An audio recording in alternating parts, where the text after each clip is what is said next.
मेरे प्यारे देशवासियों नमस्कार। আমার প্রিয় দেশবাসী নমস্কার।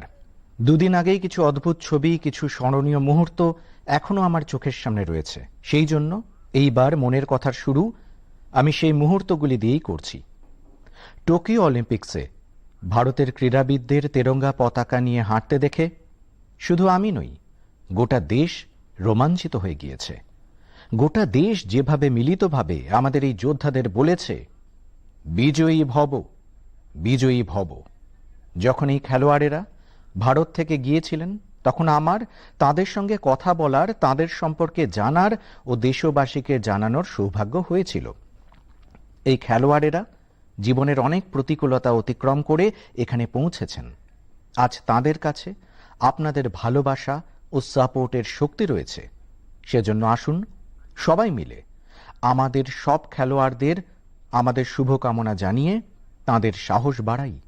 সোশ্যাল মিডিয়াতে অলিম্পিক্স খেলোয়াড়দের সাপোর্টের জন্য আমাদের ভিক্টরি পাঞ্চ ক্যাম্পেইন ইতিমধ্যে শুরু হয়ে গেছে। আপনারাও নিজেদের টিমের সঙ্গে নিজের ভিক্টরি পাঞ্চ শেয়ার করুন, ইন্ডিয়ার জন্য চিয়ার করুন। বন্ধুরা, যাঁরা দেশের জন্য পতাকা ওড়ান তাদের সম্মানে আবেগমথিত হওয়া স্বাভাবিক ব্যাপার। দেশভক্তির এই ভাবনা আমাদের সবাইকে যুক্ত করে দেয়। আগামীকাল অর্থাৎ ২৬শে জুলাই কার্গিল বিজয় দিবসও।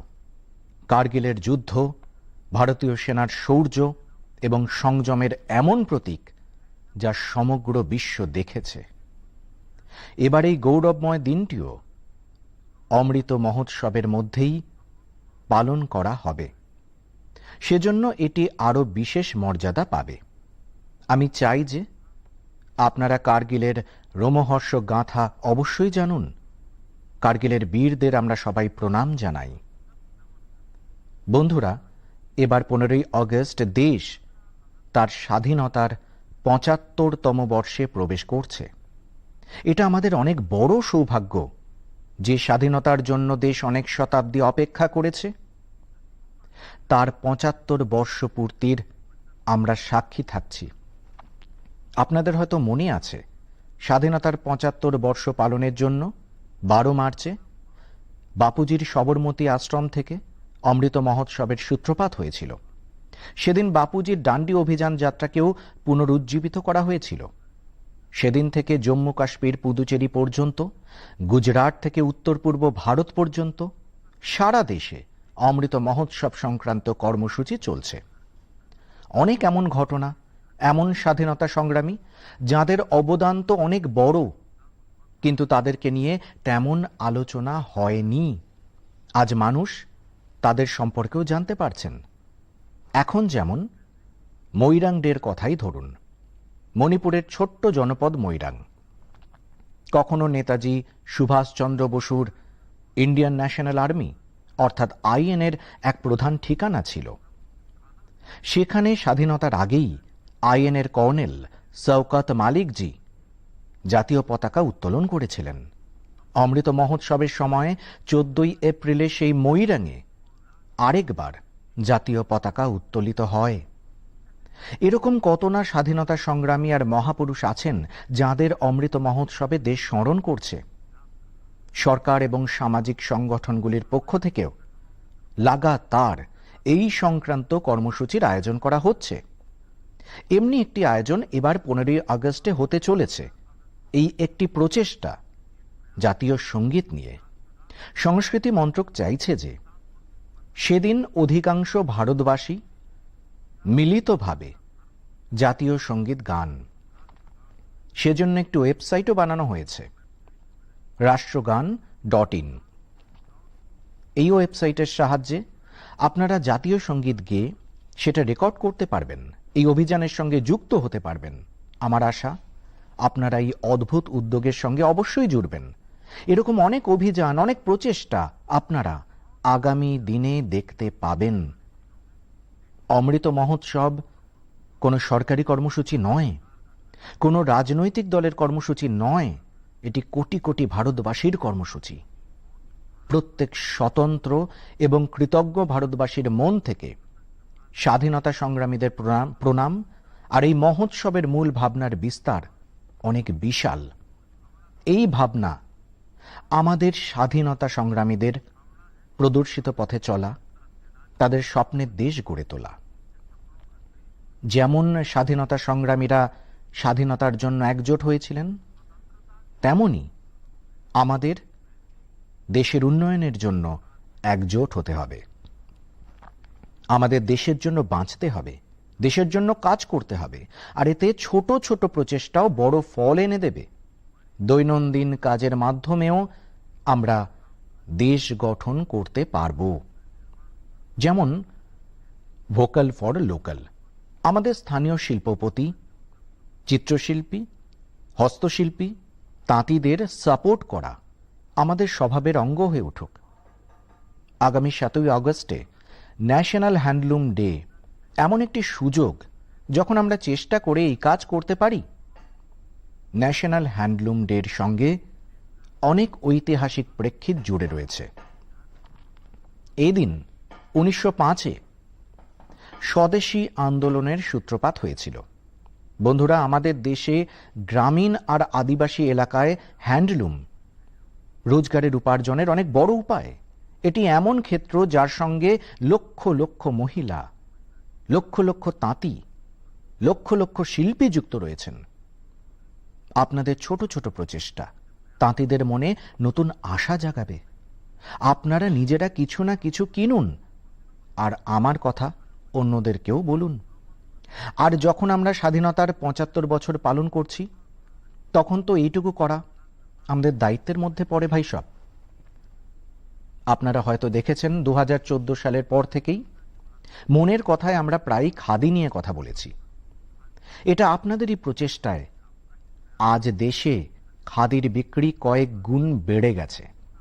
কেউ কি কখনো ভাবতে পেরেছিলেন যে খাদির কোনো স্টোর থেকে একদিনে 1 কোটি টাকারও বিক্রি হতে পারে? কিন্তু আপনারা এটাও করে দেখিয়েছেন। আপনারা যখনই কোথাও খাদির কিছু কেনেন, তখন এর লাভ আমাদের গরিব তাঁতি ভাই বোনদেরই হয়। সেজন্য খাদি কেনা একভাবে জনসেবাও, দেশ সেবাও। আপনাদেরকে আমার অনুরোধ যে আপনারা সবাই, আমার প্রিয় ভাই বোনেরা, গ্রামীণ এলাকায় উৎপন্ন হ্যান্ডলুম প্রোডাক্টস অবশ্যই কিনুন, আর তা #myhandloom mypride-এর সঙ্গে শেয়ার করুন। বন্ধুগণ, স্বাধীনতা আন্দোলন আর খাদি নিয়ে কথা বললে পূজনীয় বাপুকে স্মরণ করা স্বাভাবিক। যেমন বাপুর নেতৃত্বে ভারত ছাড়ো আন্দোলন হয়েছিল, তেমনি আজ প্রত্যেক ভারতবাসীকে ভারত জোড়ো আন্দোলনে নেতৃত্ব দিতে হবে। এটা আমাদের কর্তব্য যে আমরা নিজেদের কাজ এমনভাবে করব যাতে বৈচিত্র্যে ভরা আমাদের ভারতকে জুড়তে সাহায্য হয়। তাহলে আসুন আমরা অমৃত মহোৎসবে এই অমৃত সংকল্প নিই যে দেশই আমাদের সবচেয়ে বড় আস্থা, সবচেয়ে বড় অগ্রাধিকার হবে। নেশন ফার্স্ট, অলওয়েজ ফার্স্ট, এর মন্ত্র নিয়েই আমাদের এগিয়ে যেতে হবে। আমার প্রিয় দেশবাসী, আজ আমি মনের কথা যাঁরা শুনছেন সেই নবীন বন্ধুদের বিশেষ কৃতজ্ঞতা জানাতে চাই। এই কিছুদিন আগেই মাইগভের পক্ষ থেকে মনের কথার শ্রোতাদের নিয়ে একটি স্টাডি করা হয়েছিল। এই স্টাডিতে দেখা গিয়েছে যে মনের কথার জন্য বার্তা ও পরামর্শদাতাদের মধ্যে মুখ্যত কারা রয়েছেন। স্টাডির পর এই তথ্য সামনে আসে যে বার্তার পরামর্শদাতাদের মধ্যে প্রায় 75% মানুষ 35 বছরের কম বয়সী। অর্থাৎ ভারতের যুব শক্তির পরামর্শ মনের কথার দিক নির্দেশ করছে। আমি একে খুব ভালো সংকেত রূপে দেখি। মনের কথা একটি এমন মাধ্যম যেখানে ইতিবাচকতা আছে, সংবেদনশীলতা আছে। মনের কথায় আমরা পজিটিভ কথা বলি। এর ক্যারেক্টার কালেকটিভ। ইতিবাচক ভাবনা আর পরামর্শের জন্য ভারতের যুব শক্তির এই সক্রিয়তা আমাকে আনন্দিত করে। আমি এজন্যও খুশি যে মনের কথার মাধ্যমে আমি যুব শক্তির মনের কথা জানার সুযোগ পাই। বন্ধুগণ, আপনাদের কাছ থেকে পাওয়া পরামর্শই মনের কথার আসল শক্তি। আপনাদের পরামর্শই মনের কথার মাধ্যমে ভারতের বিবিধতাকে প্রকট করে তোলে। ভারতবাসীর সেবা ও ত্যাগের সৌরভ চারিদিকে ছড়িয়ে দিতে হবে। আমাদের পরিশ্রমী যুবশক্তির ইনোভেশন দিয়ে সবাইকে প্রেরণা যোগায়। মনের কথায় আপনারা অনেক ধরনের আইডিয়া পাঠান।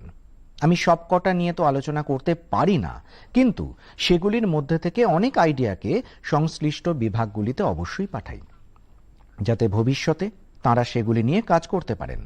বন্ধুগণ, আপনাদেরকে সাই প্রনীতজির প্রচেষ্টা সম্পর্কে বলতে চাই। সাই প্রনীতজি একজন সফটওয়্যার ইঞ্জিনিয়ার, অন্ধ্রপ্রদেশে থাকেন। গত বছর তিনি দেখেন যে তাঁদের এলাকায় আবহাওয়ার প্রকোপে কৃষকদের অনেক ক্ষতির সম্মুখীন হতে হয়েছে। অনেক বছর ধরেই তার আবহাওয়া বিজ্ঞানের প্রতি আগ্রহ ছিল। সেজন্য তিনি তার আগ্রহ আর তার ট্যালেন্টকে কৃষকদের কল্যাণে ব্যবহারের সিদ্ধান্ত নেন। এখন তিনি ভিন্ন ভিন্ন ডেটা সোর্সেস থেকে ওয়েদার ডেটা কেনেন, তার বিশ্লেষণ করেন, আর স্থানীয় ভাষায় ভিন্ন ভিন্ন মাধ্যমে কৃষকদের কাছে প্রয়োজনীয় তথ্য পৌঁছে দেন। ওয়েদার আপডেটস ছাড়াও প্রনীতজি ভিন্ন ভিন্ন ক্লাইমেট কন্ডিশনসে মানুষের কি করা উচিত সেই গাইডেন্সও দেন। বিশেষ করে বন্যা থেকে বাঁচার জন্য অথবা ঝড় বা বজ্রপাত থেকে কিভাবে বাঁচতে হবে এসব নিয়েও মানুষকে বলেন। বন্ধুগণ, একদিকে এই নবীন সফটওয়্যার ইঞ্জিনিয়ারের এই প্রচেষ্টা হৃদয়স্পর্শী, আর অন্যদিকে আমাদের এক বন্ধুর করা টেকনোলজির ব্যবহারও আপনাদেরকে চমকে দেবে। এই বন্ধু হলেন ওড়িশার সম্বলপুর জেলার একটি গ্রামের বাসিন্দা ইশাক মুন্ডাজি। ইশাকজি কখনো একজন দিনমজুর হিসেবে কাজ করতেন, কিন্তু এখন তিনি একজন ইন্টারনেট সেন্সেশন হয়ে গিয়েছেন। নিজস্ব ইউটিউব চ্যানেলের মাধ্যমে অনেক টাকা রোজগার করেন। তিনি নিজের ভিডিওতে স্থানীয় রান্না, পারম্পরিক রান্নার নানা পদ্ধতি, নিজের গ্রাম, নিজেদের লাইফস্টাইল, পরিবার এবং খাদ্যাভ্যাসের অভ্যাসকে গুরুত্ব দিয়ে দেখান। একজন ইউটিউবার রূপে তার এই সফর মার্চ 2020-তে শুরু হয়েছিল, যখন তিনি ওড়িশার বিখ্যাত স্থানীয় রান্নার পদ পখাল সম্পর্কে একটি ভিডিও পোস্ট করেছিলেন। তখন থেকে কয়েকশো ভিডিও পোস্ট করে ফেলেছেন। তার এই প্রচেষ্টা অনেক কারণে সবার থেকে ভিন্ন, বিশেষ করে এজন্য যে এর মাধ্যমে শহরের বাসিন্দারা সেই জীবনশৈলী পাচ্ছেন যেগুলি সম্পর্কে তারা অনেক কিছুই জানেন না। ইশাক মুন্ডাজি কালচার এবং কুইজিন দুটোকেই একসঙ্গে মিলিয়ে সেলিব্রেট করছেন, আর আমাদের সবাইকে প্রেরণাও দিচ্ছেন। সাথীরা, আমরা যখন টেকনোলজি নিয়ে আলোচনা করছি, তখন আমি আরেকটি ইন্টারেস্টিং বিষয় নিয়ে আলোচনা করতে চাই।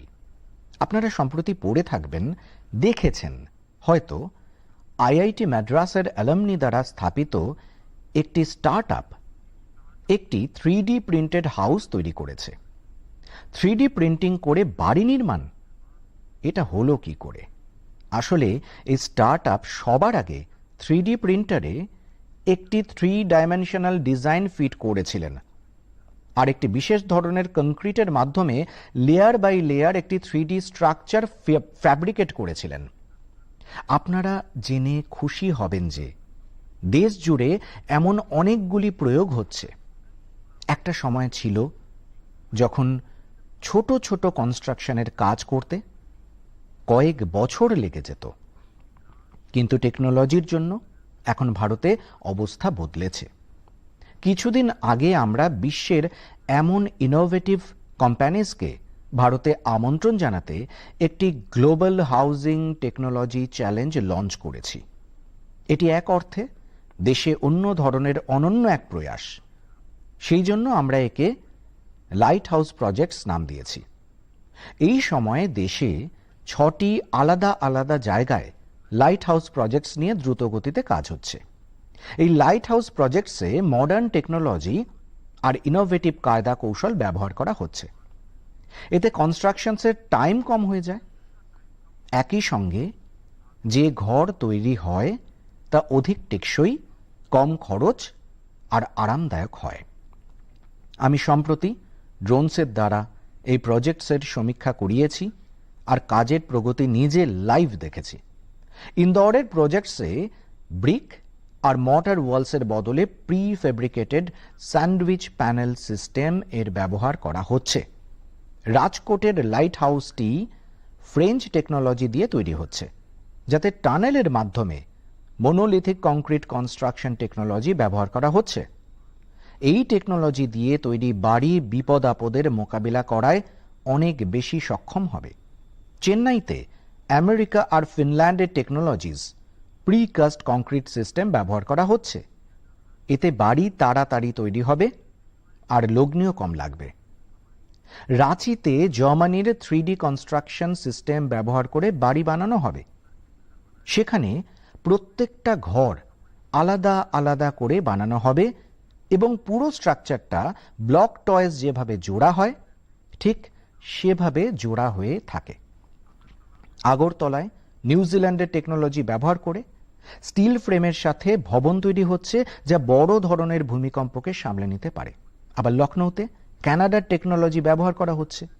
এতে প্লাস্টার আর পেইন্টের দরকার হবে না আর দ্রুত ভবন বানানোর জন্য আগে থেকে তৈরি দেওয়ালের ব্যবহার করা হবে।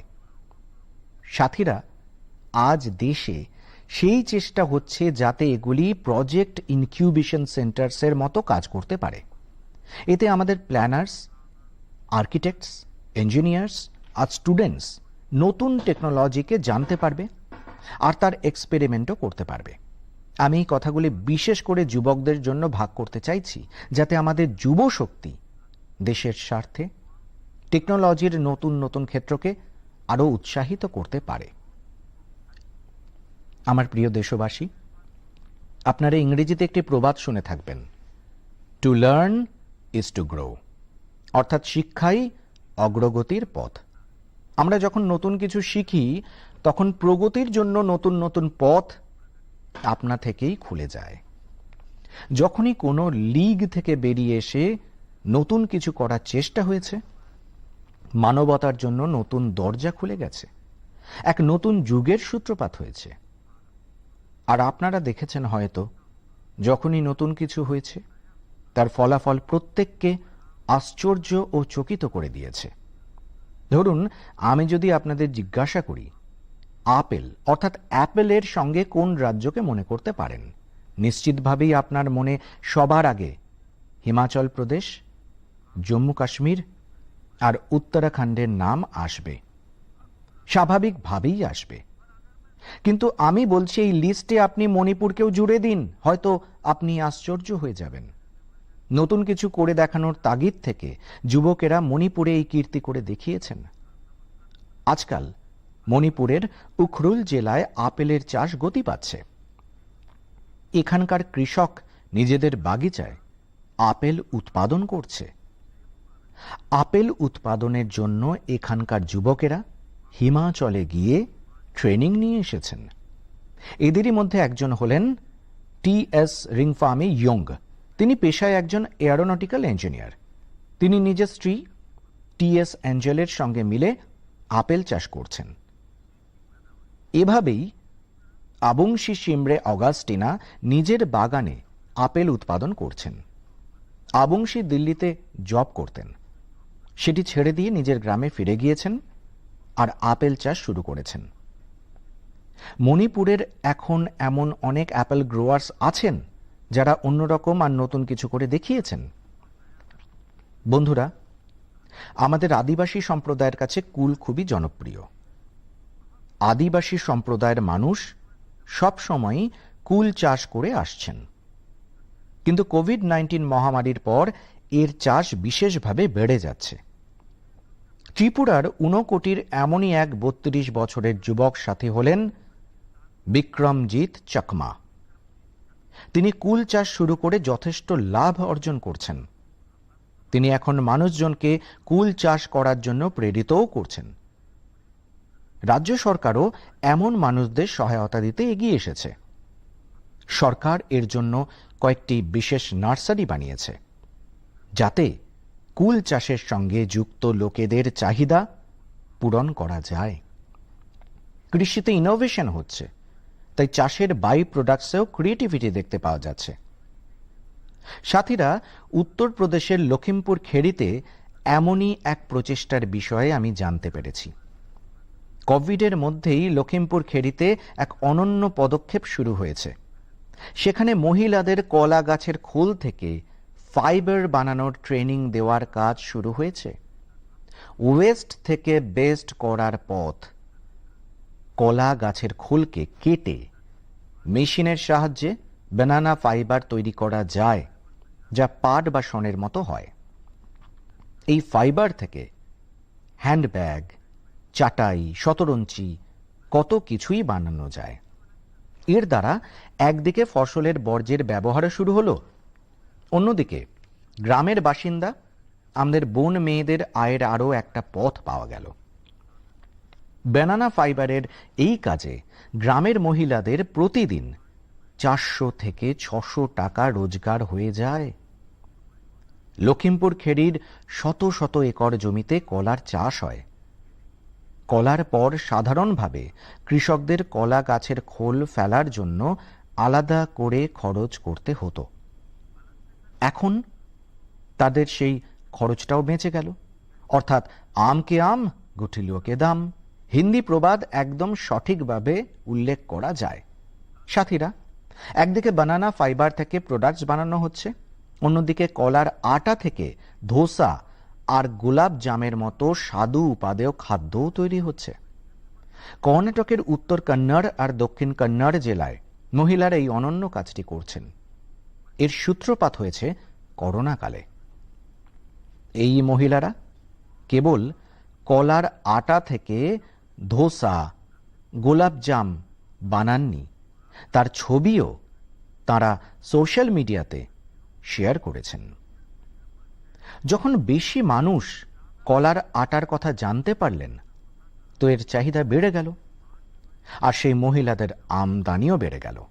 লখিমপুর খেড়ির মতো এখানেও এই ইনোভেটিভ আইডিয়ার ক্ষেত্রে মহিলারাই লিড করছেন। এমন উদাহরণ জীবনে নতুন কিছু করার প্রেরণা হয়ে যায়। আপনাদের আশেপাশেও এমন অনেক মানুষ আছেন। যখন আপনার পরিবার মনের কথা বলেন, তখন আপনিও তাদের আপনার গল্প কথার শরিক বানান। কখনো সময় বার করে বাচ্চাদের সঙ্গে নিয়ে এমন প্রয়াস দেখতে যান, আর সুযোগ পেলে নিজেও এমন কিছু করে দেখান। আর হ্যাঁ, এইসব আপনারা আমার সাথে নমো অ্যাপ অথবা মাই গভে শেয়ার করলে তো আমারও ভালো লাগবে। আমার প্রিয় দেশবাসী, আমাদের সংস্কৃত গ্রন্থে একটি শ্লোক আছে, আত্মার্থম জীবলকে অস্মিত কো ন জীবতি মানব পরম পরোপকার্থম যা জীবতি স জীবতি। অর্থাৎ, নিজের জন্য তো পৃথিবীতে সবাই বাঁচেন, কিন্তু বাস্তবে সেই ব্যক্তি বাঁচেন যিনি পরোপকারের জন্য বাঁচেন। ভারত মায়ের ছেলে মেয়েদের পরোপকারের প্রয়াসের কথা, এটাই তো হলো মনের কথা। আজও এমন কিছু সাথীদের সম্পর্কে আমি কথা বলবো। এক সাথী চণ্ডীগড় শহরের। চণ্ডীগড়ে আমিও কয়েক বছর থেকেছি। এটা খুব খুব প্রাণোচ্ছল আর খুব সুন্দর শহর। এখানে বসবাসকারী লোকেরা খুব দিলখোলা, আর হ্যাঁ, আপনি যদি খেতে ভালোবাসেন তাহলে এখানে আপনি আরো আনন্দ পাবেন। এই চণ্ডীগড়ের সেক্টর 29-এ সঞ্জয় রানাজি ফুড স্টল চালান আর সাইকেলে ছোলে ভাটুরে বিক্রি করেন। একদিন তার কন্যা ঋদ্ধিমা আর ভাইজি রিয়া একটি আইডিয়া নিয়ে তার কাছে আসে। দুজনই তাকে কোভিড ভ্যাকসিন যারা নিচ্ছেন তাদের ফ্রিতে ছোলে ভাটুরে খাওয়ানোর জন্য বলে। তিনিও খুশি হয়েই এই প্রস্তাবে রাজি হয়ে গেলেন, আর তিনি দ্রুত একটি দারুণ আর পবিত্র প্রয়াস শুরু করলেন। সঞ্জয় রানার ছোলে ভাটুরে খাওয়ার জন্য আপনাকে দেখাতে হবে যে সেই দিনই আপনি ভ্যাকসিন নিয়েছেন। ভ্যাকসিনের মেসেজ দেখানোর সঙ্গে সঙ্গেই আপনাকে স্বাদু ছোলে ভাটুরে দেবেন। বলা হয়, সমাজে ভালো কাজের জন্য পয়সার চেয়েও সেবার ভাবনা, কর্তব্য ভাবনার বেশি দরকার হয়। আমাদের সঞ্জয় ভাই এই প্রবাদকে সঠিক প্রমাণ করছেন। সাথীরা, এমনই আরেকটি কাজের আলোচনা আজ করতে চাই। এই কাজটি হচ্ছে তামিলনাড়ুর নীলগিরিতে। সেখানে রাধিকা শাস্ত্রীজি অ্যাম্বুরেক্স প্রজেক্ট শুরু করেছেন। এই প্রজেক্টের উদ্দেশ্য পাহাড়ি এলাকার চিকিৎসার জন্য সহজে ট্রান্সপোর্টের ব্যবস্থা করা। রাধিকা কুন্নুরে একটি ক্যাফে চালান। তিনি নিজের ক্যাফের সাথীদের নিয়ে অ্যাম্বুরেক্সের জন্য ফান্ড জোগাড় করেছেন। নীলগিরি পাহাড়ে আজ 6টি অ্যাম্বুরেক্স সেবা করছে, আর দূর দূরান্তের এলাকায় এমার্জেন্সির সময় রোগীদের কাজে আসছে। অ্যাম্বুরেক্সে stretcher, oxygen cylinder, first aid বক্সের মতো কিছু জিনিসের ব্যবস্থা আছে। সাথীরা, সঞ্জয় হোক বা রাধিকাজি, এদের উদাহরণ থেকে বোঝা যায় যে নিজের কাজ, নিজের ব্যবসা, চাকরি করতে করতেও সেবার কাজ করা সম্ভব। বন্ধুরা, কিছুদিন আগে একটি খুবই ইন্টারেস্টিং আর খুব ইমোশনাল ইভেন্ট হয়েছে, যা থেকে ভারত জর্জিয়া মৈত্রীর ক্ষেত্র নতুন করে শক্তি পেয়েছে। এই অনুষ্ঠানে ভারত সেন্ট কুইন কেতেভানের হোলি রেলিক্স অর্থাৎ পবিত্র স্মৃতিচিহ্ন জর্জিয়া আর সেখানকার নাগরিকদের জন্য অর্পণ করেছে। এর জন্য আমাদের বিদেশমন্ত্রী স্বয়ং সেখানে গিয়েছিলেন। খুবই ভাবগম্ভীর পরিবেশে এই অনুষ্ঠানে জর্জিয়ার রাষ্ট্রপতি, প্রধানমন্ত্রী, অনেক ধর্মগুরু আর বিপুল সংখ্যায় জর্জিয়ার মানুষ উপস্থিত ছিলেন। এই অনুষ্ঠানে ভারতের প্রশংসায় যে শব্দাবলী বলা হয়েছে তা খুবই মনে রাখার মতো। এই একটি সমারোহই দুই দেশের সঙ্গে সঙ্গে গোয়ার সঙ্গে জর্জিয়ার সম্পর্ক আরও প্রগাঢ় করেছে। সেটা এই কারণে যে সেন্ট কুইন কেতেভানের পবিত্র দেহাবশেষ 2005 সালে গোয়ার সেন্ট অগাস্টিন চার্চে পাওয়া গিয়েছিল। বন্ধুরা, আপনাদের মনে হবে এগুলো কি, এগুলো কবে আর কি করে হয়েছে? বস্তুত এটা আজ থেকে 400-500 বছর আগের কথা। কুইন কেতেভান ছিলেন জর্জিয়ার রাজ পরিবারের কন্যা। 10 বছর কারাবাসের পর 1624-এ তিনি শহীদ হয়েছিলেন। পর্তুগালের একটি প্রাচীন নথি অনুযায়ী সেন্ট কুইন কেতেভানের অস্থি ওল্ড গোয়ার সেন্ট অগাস্টিন কনভেন্টে রাখা হয়েছিল। কিন্তু দীর্ঘকাল এটাই মনে করা হতো তাকে গুহায় কবর দেওয়া হয়েছিল এবং তার দেহাবশেষ 1930-এর ভূমিকম্পে গায়েব হয়ে গিয়েছে। ভারত সরকার আর জর্জিয়ার ইতিহাসবেত্তারা, রিসার্চার্স, আর্কিওলজিস্টস আর জর্জিয়ান চার্চের দশকের বেশি নিরলস পরিশ্রমের পর 2005 সালে তার পবিত্র দেহাবশেষের সন্ধান সফল হয়। এই বিষয়টি জর্জিয়ার মানুষদের জন্য বিশেষ আবেগের। সেই জন্য তাদের হিস্টোরিক্যাল, রিলিজিয়াস আর স্পিরিচুয়াল সেন্টিমেন্টসের কথা স্মরণে রেখে ভারত সরকার এই দেহাবশেষের অংশ জর্জিয়ার নাগরিকদের উপহার হিসেবে দেওয়ার সিদ্ধান্ত নেয়। ভারত আর জর্জিয়ার পারস্পরিক ইতিহাসের এই বিশেষ অনন্য খণ্ডকে সযত্নে রাখার জন্য আমি আজ গোয়ার মানুষদের হৃদয় থেকে ধন্যবাদ দিতে চাই। গোয়ার মহান আধ্যাত্মিক ভূমি, ঐতিহ্যের ভূমি ছিল। সেন্ট অগাস্টিন চার্চ ইউনেস্কোর world heritage site, churches and convent of গোয়ার একটি অংশ। আমার প্রিয় দেশবাসী, জর্জিয়া থেকে আমি আপনাদের সোজা সিঙ্গাপুরে নিয়ে যাচ্ছি, যেখানে এই মাসের শুরুতে একটি গৌরবজনক সুযোগ সামনে এসেছে। সিঙ্গাপুরের প্রধানমন্ত্রী আর আমার বন্ধু লি সেন লুং সম্প্রতি রেনোভেট করা সেলাট রোড গুরুদ্বারার উদ্বোধন করেছেন। তিনি শিখদের পরম্পরাগত পাগড়ি পরেছিলেন। এই গুরুদ্বারা প্রায় 100 বর্ষ আগে বানানো হয়েছিল, আর সেখানে ভাই মহারাজ সিংকে সমর্পণ করা একটি স্মারকও আছে। ভাই মহারাজ সিং ভারতের স্বাধীনতার জন্য লড়াই করেছেন, আর এই সময় যখন ভারতের স্বাধীনতার 75 বছর পালন করা হচ্ছে, তখন এটি আরও প্রেরণাদায়ক হয়ে গিয়েছে। দুই দেশের মধ্যে পিপল টু পিপল কানেক্ট, তার শক্তি এমন বিষয়, এমন প্রয়াস থেকে পাওয়া যায়। এর থেকে একথাও জানা যায় যে সৌহার্দ্যপূর্ণ পরিবেশে বসবাসের আর একে অপরের সংস্কৃতিকে বোঝার কতটা গুরুত্ব। আমার প্রিয় দেশবাসী, আজ মনের কথায় আমরা অনেক বিষয়ে আলোচনা করেছি। আরও একটি বিষয় যা আমার হৃদয়ের বড় কাছের, আর সেই বিষয়টি হলো জল সংরক্ষণের। আমার শৈশব যেখানে কেটেছে সেখানে সর্বদাই জলের সংকট ছিল।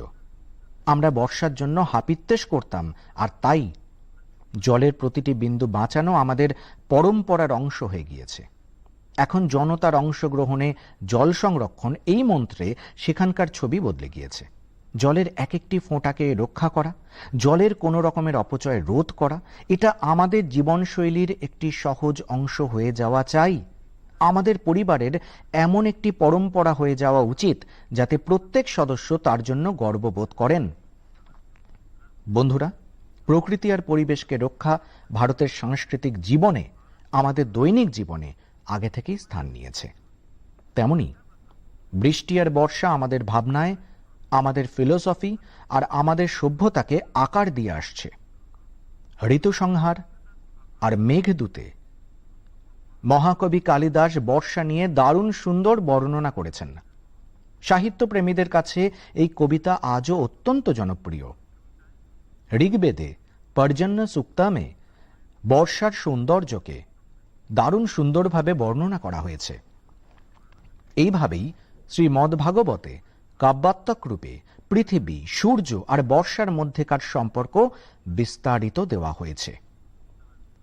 অষ্টো মাসান নিপীতং যদ ভূমা চ অদময়ম বসু সগোভি মক্তুম আড়েভে পর্জন্য কাল আগতে। অর্থাৎ সূর্য ৮ মাস ধরে জলের রূপে পৃথিবীর সম্পদকে দহন করেছেন। এখন বর্ষার মরশুমে সূর্য এই সঞ্চিত সম্পদ পৃথিবীকে ফিরিয়ে দিচ্ছেন।